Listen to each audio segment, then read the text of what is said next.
Hello everyone, today I want to talk about the Financial Times being amazed at how Silicon Valley in the US is obsessed with and envious of China.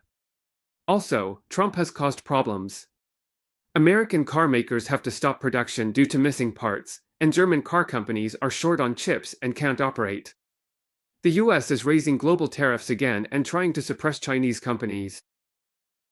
It's all connected, you see, it all comes back to American and European companies.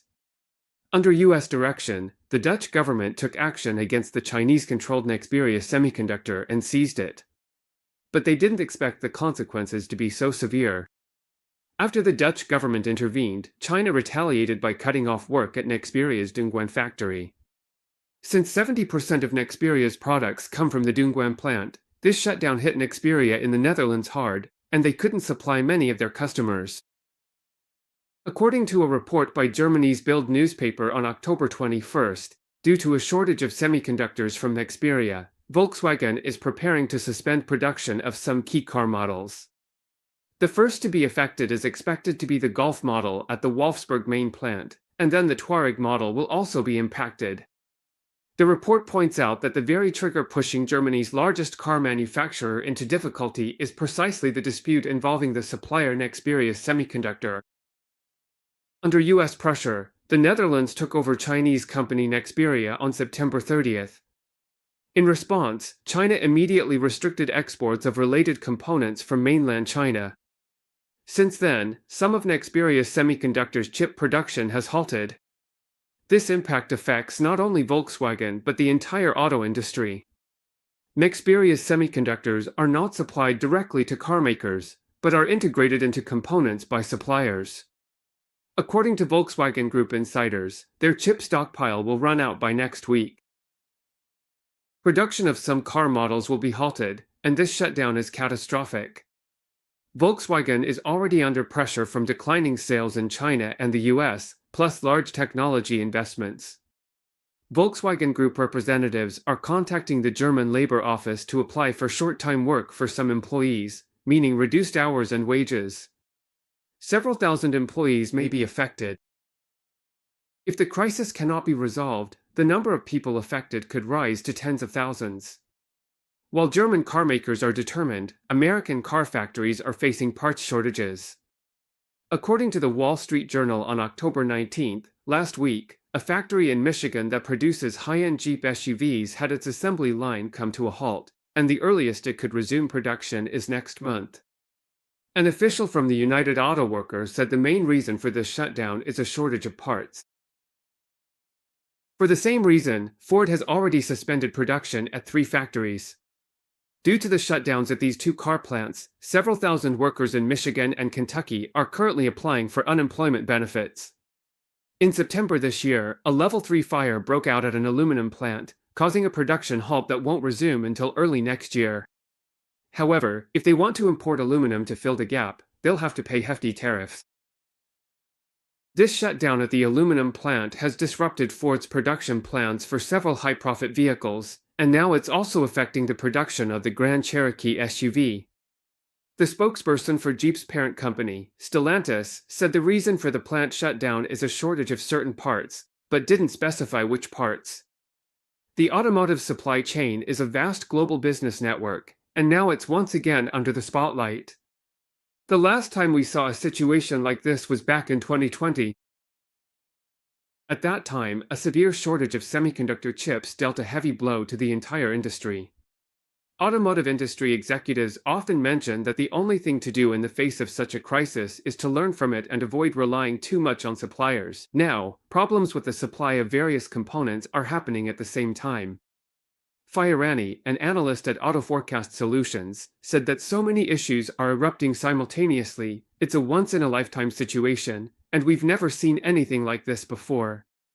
The lesson learned from the supply chain crisis should have made car manufacturers more alert to supply chain issues, but now that all these problems are breaking out together, it was completely unexpected, and dealing with them has proven to be extremely difficult. Previously, the US auto industry struggled with billions in tariff expenses and high costs from switching to electric vehicles. Now, with component shortages and other issues, the industry faces even greater challenges.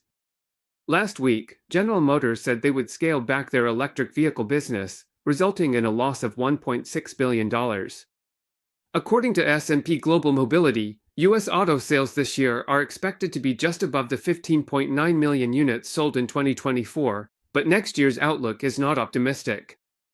With tariff pressure on car makers and the average car price around $50,000, with prices staying high, total automobile production and sales are expected to decline. The White House also imposed a 25% tariff on imported cars and auto parts. As a result, car company executives quickly recalculated costs to decide which models could be made and where production should happen. Production activities stopped under this impact. Although the Trump administration later eased some tariff pressure and gave some relief to companies meeting North American trade agreement standards, the help was limited. Looking at the entire U.S. industry, the costs caused by tariffs have already exceeded $12 billion. As the main target of Trump's global trade war, China has not made things any easier for the auto manufacturing industry. In retaliation for Trump's tariff policies, China cut off the supply of key rare earth minerals by imposing export restrictions, forcing manufacturers to look for alternative solutions to maintain production. According to the Wall Street Journal, some car companies even considered taking extreme measures, such as shipping engines made in the U.S. to China for installation there. At the same time, a bizarre and ongoing geopolitical dispute should make people even more worried that global car production could fall into chaos within just a few weeks. To sum it up, first, Trump has caused massive disruption to the global supply chain. If the trade war spreads to Europe, or even affects American and Japanese car technologies, did Trump and the EU anticipate this in advance? The second incident shows that China is deeply integrated into the global supply chain, and the US and Europe simply have no way to impose tariffs without creating chaos. Moreover, with Trump going against the tide, American elites have started to envy what China has. On October 22, the New York Times published an article titled "When Silicon Valley Falls into Fascination and Envy of China." The article says that in social media posts, podcast interviews, and newsletters, tech elites are full of admiration for China's speed and infrastructure development, manufacturing strength, and the innovative capabilities of AI companies like TikTok. At the same time, they are painfully aware of America's outdated infrastructure, cumbersome regulatory system, and an economy that can't even produce things like thumbtacks, drones, or manufacturing equipment. Some people are calling for the launch of America's deep tech projects. They've released industry manifestos full of Chinese elements, and even imitate China's tech industry's harsh 996 work schedule, that is, working 6 days a week, from 9 a.m. to 9 p.m. Venture capital firm Andreessen Horowitz recently warned in a blog post that while China is moving full speed ahead, transporting goods, people, and information at a mechanical pace, we might be stuck in the past.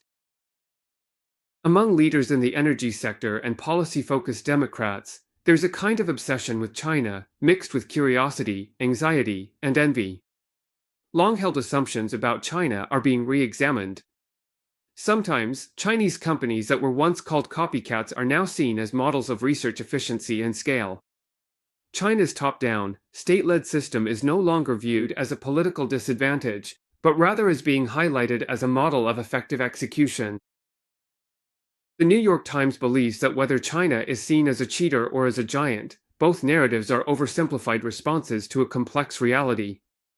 However, their prevalence reveals a deeper psychological state among Americans, as the country struggles to adapt to a new world where it is no longer the sole source of technological progress.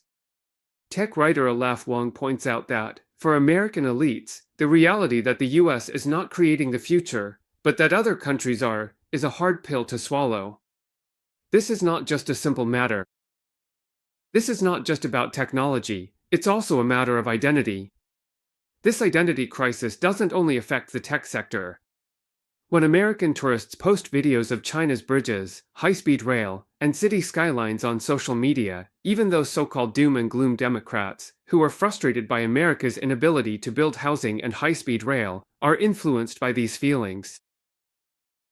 Sometimes, the recent admiration Americans have for China actually shows how little they understand about the country, and also reflects the disillusionment many people feel about their own nation, seeing China as a kind of mirror. For decades, America has been able to see its own strengths and weaknesses more clearly through comparison with others, and the caution shown by tech leaders isn't without reason. The old American model of innovation, manufacturing, and export has collapsed after so much manufacturing was outsourced. Now, the US mainly handles design, while China has taken over much of the production. America's manufacturing and production model, in a geopolitically tense environment where supply chains are at the core, has made manufacturing capability a key challenge with both strategic significance and survival value. It's not just about traditional manufacturing, integrating artificial intelligence and hardware is also crucial. Venture capitalist Mark Andreessen said that nowadays, machines are the hardware form of software, they are the physical embodiment of artificial intelligence. Cars are no longer just steel and glass, they're robots on wheels. He acknowledges that China is leading in all areas related to physical manufacturing, and when it comes to integrating hardware and AI in manufacturing, China holds a huge advantage. Silicon Valley has started to pay attention to China, and this is a positive sign. Chinese entrepreneurs once spent decades studying the US, but now American companies are scrambling to study and create even smarter machines. However, if Silicon Valley only focuses on biotech research, China will realize that its AI industry isn't obsessed with general artificial intelligence. That is, those large language models. Chinese entrepreneurs are more focused on applying AI to service equipment and the manufacturing sector. Former Google chairman Eric Schmidt wrote in a Times op-ed that Silicon Valley should reduce its obsession with general artificial intelligence and learn from its Chinese counterparts by integrating AI into everyday life. This is yet another example of Chinese pragmatism versus American idealism. Alex believes that, at the end of the day, Silicon Valley's envy of China actually reflects more on the state of the US itself. The struggle that comes after a country starts to lose its confidence is also worth remembering. The tech competition between China and the US will be an ongoing race, one that never ends. After reading Alex's article, you'll realize, first, that American elites are beginning to admit that China is moving from catching up to actually surpassing the US, and that the US is starting to fall behind in many important areas. Second, when it comes to Silicon Valley's obsession and envy towards China, to some extent, this actually reflects Americans' reaction against Trump. China values science and innovation, but Trump took a step backwards by slashing research funding on a large scale. Many biotech projects that Silicon Valley invested in ended up going nowhere, and the US government also cut off its leadership in new energy. As a result, Silicon Valley's new energy projects suffered again. When so many government decisions are anti-science and arbitrary, how can you expect the elites on the US West Coast not to envy China?